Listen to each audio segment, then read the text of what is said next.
ሰዎች ለምንድነው ስራ የሚለቁት ተብሎ ሲጻፍ ሲያጠኑት ብዙዎቻችን በደሞዝ እጥረት ነው የሚመስለን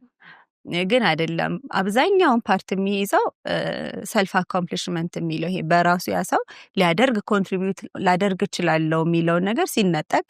ምንም ነህ የሚለው ነገር በቃ ተሰጠን ብቻ ስራ ሲባል ይሄ ሞር ክሪኤቲቪቲው ሞር አቅሙን ለመስጠት የማይችልበት አቅም ላይ ሲደርስ ምን እሰራለሁ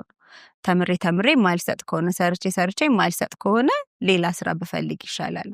በትንሽ ደሞዝ 20-30 አመት የሚሰጡ የሚያገለግሉ ሰዎች አሉ ይሄኛው ፍሪደም የተሰጣቸው ሰዎች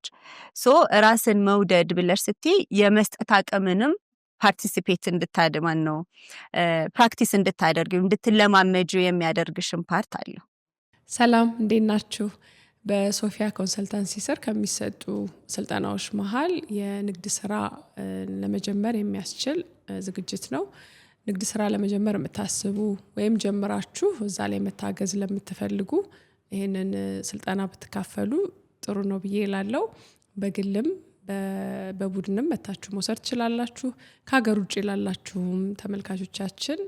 በኦንላይን ስለምንሰጥ ትምህርቱን መካፈል ትችላላችሁ ሙሉ መረጃውን በመናስቀምጠው ስልክ ደውላችሁ ማግኘት ትችላላችሁ